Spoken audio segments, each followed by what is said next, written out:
ರಾಘವೇಂದ್ರ ಸ್ವಾಮಿಗಳ ಬಗ್ಗೆ ಹಿಂದೆ ಹೇಳಿದ್ದೆ, ನೆನಪಿರಬೇಕು. ಕಲ್ಪವೃಕ್ಷ ಕಾಮಧೇನು ಪ್ರಸಿದ್ಧರಾದವರು. ಇವತ್ತು ಅವ್ರ ಹೆಸರು ಸಾವಿರಾರು ಮಠಗಳಿದ್ದಾರೆ. ಅವ್ರ ಮಠಗಳು ದಿವಸಕ್ಕೆ ಸರ್ಕಾರ ಅನ್ನ ಹಾಕಲು ಸಾಧ್ಯವಾಗದಷ್ಟು ಜನ ಊಟ ಮಾಡ್ತಿದ್ದಾರೆ, ಗೊತ್ತಾಯ್ತು. ಅಷ್ಟು ಬಿಸಿ ಊಟ ಈ ಶುರು ಸರ್ಕಾರದಲ್ಲಿ ಎಷ್ಟೋ ವರ್ಷ ಆಯ್ತು ರಾಜ್ ಮಾಡಿ ಶುರು ಮಾಡಿಬಿಟ್ಟು. ಅವರು ಆಶ್ರಮ ತೊಡಗಿದ ಮುಂಚೆ 20 ವರ್ಷ ಅವರಿಗೆ. ಆಗ ಅವರಿಗೆ ಮದುವೆ ಆಗಿತ್ತು, ಮಗು ಇತ್ತು. ಎಷ್ಟು ಬಡತನ ಇತ್ತು ಗೊತ್ತಾ ಅವರಿಗೆ, ಯಾರು ಕೇಳೇ ಇಲ್ಲ ಅದನ್ನ. ಇವತ್ತು ಬಡತನ ಅಂದ್ರೆ ಏನ್ ಗೊತ್ತೇನು? ಡಿಶ್ ಇಲ್ಲ, ಹೋಮ್ ಥಿಯೇಟರ್ ಇಲ್ಲ, ಇದು ನಮ್ಮ ಬಡತನ ಇವತ್ತು. ಅವ್ರ ಬಡತನ ಹಾಗಲ್ಲ, ತಿನ್ನಕ್ಕೆ ಅನ್ನ ಇಲ್ಲ, ಗೊತ್ತಾಯ್ತಾ. ವಾರಕ್ಕೆ ಒಪ್ಪತ್ತು ಅರ್ಧ ಹೊಟ್ಟೆ ಊಟ ಮಾಡ್ತಿದ್ರಂತೆ. 4 ವರ್ಷ ರಾಯರ್ ಹಾಗಿದ್ರು, 4 ವರ್ಷ. ಯಾರಿವತ್ತು ಮನೆ ಮನೆಯಲ್ಲಿ ಆರಾಧಿತರಾಗ್ತಿದ್ದಾರೆ, ಕಲ್ಪವೃಕ್ಷ ಕಾಮಧೇನು ಅಂತ ಕರೆಸ್ಕೊತಿದ್ದಾರೆ. ಅವ್ರಿಗೆ 4 ವರ್ಷ ಏನೂ ಇಲ್ಲ, ವಂಡರ್ಫುಲ್ ಲೈಫ್ ಅವ್ರು. ಆದ್ರೆ ಏನ್ ಮಾಡಿದ್ರು ಗೊತ್ತಾ? ಬರೀ ಓದ್ತಾ ಇದ್ರು. ಅವ್ರು ಎಷ್ಟು ಮಟ್ಟಿಗೆ ಅದನ್ನ ಅರ್ಥ ಮಾಡ್ಕೊಂಡ್ರು ಅಂದ್ರೆ, ಅನ್ನ ಬಟ್ಟೆ ಇದ್ದಿದ್ರೆ ಅದಕ್ಕೆ ಟೈಮ್ ವೇಸ್ಟ್ ಆಗ್ತಿತ್ತು. ದೇವ್ರು ಓದ್ಲಕ್ಕೆ ಇನ್ನೂ ಅವಕಾಶ ಕೊಟ್ಟ ಅಂತ ಓದ್ಲಕ್ಕೆ ಶುರು ಮಾಡಿಬಿಟ್ರಂತೆ. ಹೋಗ್ಲಿ, ಹೆಂಡತಿ ಇದ್ದಾಳೆ, ಮಗು ಇದೆ. ಇವರಿಗೆ 20 ವರ್ಷ, ಹೆಂಡತಿಗೆ ಎಷ್ಟಿರ್, ಮಗುಗೆ ಎಷ್ಟಿರ್ಬೇಕು. ಅವರಿಗೋಸ್ಕರ ಏನಾರು ಮಾಡ್ಬೋದಲ್ಲ, ಇಲ್ಲ. ಮಠದಲ್ಲಿ ಪಾಠದೊತ್ತಿ ಮಠದಲ್ಲಿ ಇರ್ತಿದ್ರು, ಊಟಕ್ಕೆ ಮನೆಗೆ ಹೋಗ್ಬಿಡ್ತಿದ್ರು ಅಷ್ಟೇ. ಪಾಠಕ್ಕೆ ಮಠ, ಊಟಕ್ಕೆ ಮನೆ. ನಮ್ದು ಉಲ್ಟಾ ಪಲ್ಟಾ. ಮಠಕ್ಕೆ ಊಟ ಅಂದ್ರೆ ಮಠ, ಆ ತರ ಆಗಿದೀವಿ. ಮಠ ಅಂದ್ರೆ ಊಟ, ಪಾಠ ನಿಲ್ ಎಷ್ಟೋ ಕಡೆಗೆ. ಆದ್ರೆ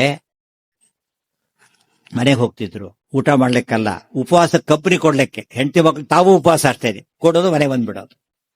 ಅವ್ರಿಗೆ 100 ಶಿಷ್ಯರು. 20 ವರ್ಷಕ್ಕೆ ಅವ್ರು ಎಷ್ಟು ಪ್ರತಿಭಾವಂತರಾಗಿದ್ದರು ರಾಯರು ಅಂದ್ರೆ, ಎಷ್ಟು ಓದಿದ್ರು ಗೊತ್ತಾ ಅವರು?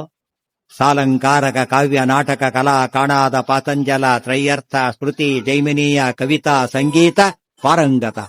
20 ವರ್ಷಕ್ಕೆ ಅಷ್ಟು ಓದಿಬಿಟ್ಟಿದ್ದಾರೆ. ಸರ್ವವಿದ್ಯಾ ಪ್ರವೀಣವನ್ನು ರಾಘವೇಂದ್ರ ಅನ್ನೋ ವಿದ್ಯತೆ. ಒಂದು ಎನ್ಕ್ಯಾಶ್ ಮಾಡ್ಕೊಂಡಿಲ್ಲ ಅವರು, ಒಂದು ಎನ್ಕ್ಯಾಶ್ ಮಾಡ್ಕೊಂಡೆ ಹಾಗೆ ಕೂತಿದ್ದಾರೆ. ಇನ್ನೊಬ್ರು ಕೇಳಿದ್ರೆ ಸುರಿಮಳೆ ಮಾಡ್ತಿದ್ರು, ದುಡ್ಡು ಕೊಡ್ತಿದ್ರು. ನಾನು ಊಟ ಆಗಿಲ್ಲ ಅಂದ್ರೆ 1000 ಜನ ಕರಿತಿದ್ರು. ಇಲ್ಲ, ಮಠಕ್ಕೆ ಹೆಂಡತಿ ಮಕ್ಕಳನ್ನ ಕರ್ಕೊಂಡು ಬರೋದಲ್ಲ ಅಂದ್ರೆ ಕರ್ಕೊಂಡು ಬರಬಾರದು. ಅವರು ವಿದ್ಯಾರ್ಥಿಗಳಲ್ಲ, ಬರ್ಕೊಡುದು. ನೀವು ಮಾಡಬಹುದಲ್ಲ, ಮಾಡೋದಿಲ್ಲ. ಹೆಂಡತಿ ಮಕ್ಕಳು ಬಿಟ್ಟು ಊಟ ಮಾಡಬಾರದು. ಮಠವನ್ನ ಪಾಠಕ್ಕೆ ಉಪಯೋಗಿಸ್ಕೊಂಡ್ರು, ಊಟಕ್ಕಲ್ಲ. ಅದ್ರ ಪರಿಣಾಮ ಏನಾಯ್ತು ಗೊತ್ತಾ? ಮುಂದೆ ಮನೇಲಿದ್ದು ಚಿನ್ನೆ ವಸ್ತ್ರೆ ಭಿನ್ನ ಪಾನೀಯ ಪಾತ್ರೆ, ಹರಕು ಬಟ್ಟೆ, ಒಡಕ್ ಪಾತ್ರೆ ಅವ್ರ ಮನೇಲಿ ಇದ್ದಿತ್ತು. ಇವತ್ತು ರಾಯರ ಮಠಗಳಲ್ಲಿ ಬಂಗಾರದ ಪಾತ್ರೆ, ಪೀತಾಂಬರ ರಾಯರಿಗೆ. 4 ವರ್ಷ ಹೇಗಿದ್ರು ಯೋಚನೆ ಮಾಡಿ. ಯಾರ ಮುಂದೆ ಕೈ ಚಾಚಲಿಲ್ಲ. ಅದು ಭಗವದ್ಗೀತೆ, ಮಾಫಲೇಶು ಕದಾಚನ. ಅವ್ರು ಹೇಗಿದ್ದಾರೆ ಇವತ್ತು ಯೋಚನೆ ಮಾಡಿ. ಆ ರೀತಿ ಇದ್ದವರು ಇವತ್ತು 348 ವರ್ಷ ಮುಂದೆ 349 ಆರಾಧನೆ ಬರ್ತಾ ಇದೆ. ಈಗ ಯಾವ ರಾಜ ಮಹಾರಾಜರ ವೈಭವ ಕಂಡವರಿಲ್ಲ. ಶತಮಾನಗಳ ಗಟ್ಟಲೆ ಎಂಜಾಯ್ ಮಾಡ್ತಿದ್ದಾರೆ. ಎಲ್ಲಿಂದ ಬಂತು? ತಪಸ್ಸದು. ಕರ್ಮಾಚರಣೆ ಮಾಡಿದ್ರು ಫಲ ಕೇಳಲಿಲ್ಲ. ಭಗವಂತ ಫಲ ಕೊಡ್ತಿದ್ದಾನೆ. ನೋಡೋದಕ್ಕೆ ನಮಗೆ ಸಾಧ್ಯ ಇಲ್ಲ, ಅಷ್ಟ ಫಲ ಕೊಡ್ತಿದ್ದ. ಅಂತವ್ರ ಎಕ್ಸಾಂಪಲ್. ಅವ್ರ ಗೀತಾಕ್ಕೆ ಅರ್ಥ ಬರೀತಾರೆ, ನೆನ್ಪಿಟ್ಕೊಳ್ಳಿ. ರಾಯರು ಗೀತಾಭಿವೃತ್ತಿ ಬರೆದಿದ್ದಾರೆ, ಗೀತಾಭಾಷ್ಯ ಪ್ರಮೇಯ ದೀಪಿಕಾ ಟಿಪ್ಪಣಿ ಬರೀತಾರೆ, ಗೀತಾ ನ್ಯಾಯ ದೀಪಿಕಾ ಟಿಪ್ಪಣಿ ಬರೆದಿದ್ದಾರೆ. ಏನು ಬರೆದ್ರು ಹಾಗೆ ಬದುಕಿದ್ರು, ಹೇಗೆ ಬದುಕಿದ್ರು ಹಾಗೆ ಬರೆದ್ರು. ಅದಕ್ಕೆ ಅಷ್ಟು ಗ್ರೇಟ್ ಆಗಿದ್ದಾರೆ. ಸಮಾಜಕ್ಕೆ, ದೇಶಕ್ಕೆ ಪೂಜ್ಯಾಯ ರಾಘವೇಂದ್ರ.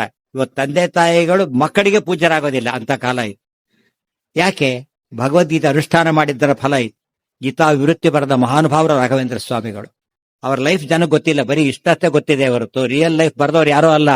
ಅವ್ರ ಅಕ್ಕನ ಮಗ ನಾರಾಯಣಾಚಾರ್ಯರು ಬರೆದವರು. ಸಾಕ್ಷಾತ್ ತಮ್ಮ ಸೋದರ ಮಾವನ ಕತೆ ತಾವೇ ಬರೀತಾರೆ. 100 ಸತ್ಯ. ಅಂದ್ರೆ 4 ವರ್ಷದ ಕಷ್ಟ ಇವತ್ತು ಸಾವಿರಾರು ವರ್ಷವಾದರೂ ಅವರಿಗೆ ಸುಖ ಕೊಡ್ತಾ ಇದೆ. ಅಂದರೆ ಸತ್ಯ ಧರ್ಮ ರತಾಯಚ. ಸತ್ಯ ಧರ್ಮ ಅನುಷ್ಠಾನ ಮಾಡಿದರೆ ಶಾಶ್ವತ ಸುಖ ಇದೆ ಎಂಬುದಕ್ಕೆ ಅವರು ಒಳ್ಳೆ ಸಾಕ್ಷಿ. ಪ್ರಸಂಗ ಇಲ್ಲಿ ವಾದಿರಾಜ ಸ್ವಾಮಿಗಳು ಹೇಗಿದ್ದ ಮಹಾನುಭಾವರು, ಲೋಕವಿಖ್ಯಾತರು ಮಹಾನುಭಾವರು. ಎಷ್ಟು ಗ್ರಂಥ, ಎಷ್ಟು ತಪಸ್ಸು, ಸತ್ತವರು ಬದುಕಿಸಿದ್ದಾರೆ. ಬಹಳ ಆಶ್ಚರ್ಯ. ಎಷ್ಟು ಜನ ಸಂತರು ಇವತ್ತು ಕೊಂದಾಕಿ ಬಿಡ್ತಾರೆ, ಮೋಸ ಮಾಡ್ತಿದ್ದಾರೆ. ಆದರೆ ಎಷ್ಟು ಜನ ಸತ್ತವರು ಬದುಕಿಸಿದ ಪುಣ್ಯಾತ್ಮರವರೆಲ್ಲ. ವಾದಿರಾಜ ಅಂದ್ರೆ ವಾದಿರಾಜರೇ. ಇವರಿನ ಮತ್ತೊಂದು ದೊಡ್ಡ ಕೊಡುಗೆ ಶ್ರೀಮನ್ ಮಧ್ವಾಚಾರ್ಯರ ಹೇಗೋ ವಾದಿರಾಜ ಸ್ವಾಮಿಗಳ ಹಾಗೆ. ಎಷ್ಟು ಲೋಕೋಪಕಾರ ಮಾಡಿ, ಎಂಥ 120 ವರ್ಷ ಇದ್ದ ಮಹಾನುಭಾವರು. 120 ವರ್ಷಗಳ ಕಾಲದ ಜೀವನ. 120 ವರ್ಷವೂ ನೆಗಡಿ ಇಲ್ಲ, ಕೆಮ್ಮಿಲ್ಲ, ಜ್ವರ ಇಲ್ಲ, ಚಳಿ ಇಲ್ಲ. ಹಾಗೆ ಸಸೇರಿ ವೃಂದಾವನ ಪ್ರವೇಶ ಮಾಡಿದವರು. ಮೊದಲು ಮಾಡಿದ ಅವರು 1671 ರಾಯರು, 1601 ಅವರು 1601 ವಾದಿರಾಜ ಸಸರೀರ ವೃಂದಾವನ ಪ್ರವೇಶ ಮಾಡಿದರು. 1670 ಇವರು ಮಾಡಿದರು. ಎಂಥ ಸಿದ್ಧ ಪುರುಷರು ಅವರೆಲ್ಲ ಕೂಡ. ಭಜತಾಂ ಕಲ್ಪವೃಕ್ಷಾಯ ನಮತಾಂ ಕಾಮಧೇನವೇ. ಇವರೆಲ್ಲ ಯಾತಕ್ಕಿದ್ದವರು? ಬಾಲ ಸನ್ಯಾಸಿಗಳು. 8 ವರ್ಷಕ್ಕೆ ಸನ್ಯಾಸ, 120 ವರ್ಷ ವೃಂದಾವನ, 112 ವರ್ಷ ಸನ್ಯಾಸ ಮಾಡಿದ ವಿಶ್ವ ದಾಖಲೆ ವಾದಿರಾಜ ಸ್ವಾಮಿಗಳು. 112 ವರ್ಷಗಳ ಕಾಲ, 112 ಚಾತುರ್ಮಾಸ್ಯ ಮಾಡಿದವರು, ಇಡೀ ದೇಶ ಸಂಚಾರ ಮಾಡಿದವರು. ಇಂಥ ವ್ಯಕ್ತಿಗಳು ಎಲ್ಲಿಂದ ಬಂದರು? ಮಾ ಫಲೇಶು ಕದಾಚಾರ. ಭಗವಂತನ ಸೇವೆ ಬಿಡ್ಲಿಲ್ಲ, ಫಲ ಕೇಳಲಿಲ್ಲ. ಭಗವಂತನ ನಂಬಿಲ್ಲ, ಫಲ ಕೇಳೋದು ಬಿಟ್ಟಿಲ್ಲ. ಪೂರ್ತಿ ಉಲ್ಟಾಪಲ್ಟ ಇದೆ. ಭಗವದ್ಗೀತೆಯ ತತ್ವಕ್ಕೆ ರಾಯರು, ವಾದಿರಾಜರು, ಶ್ರೀಮದ್ ಆಚಾರ್ಯರು ಮೂಲ ಗುರುಗಳು.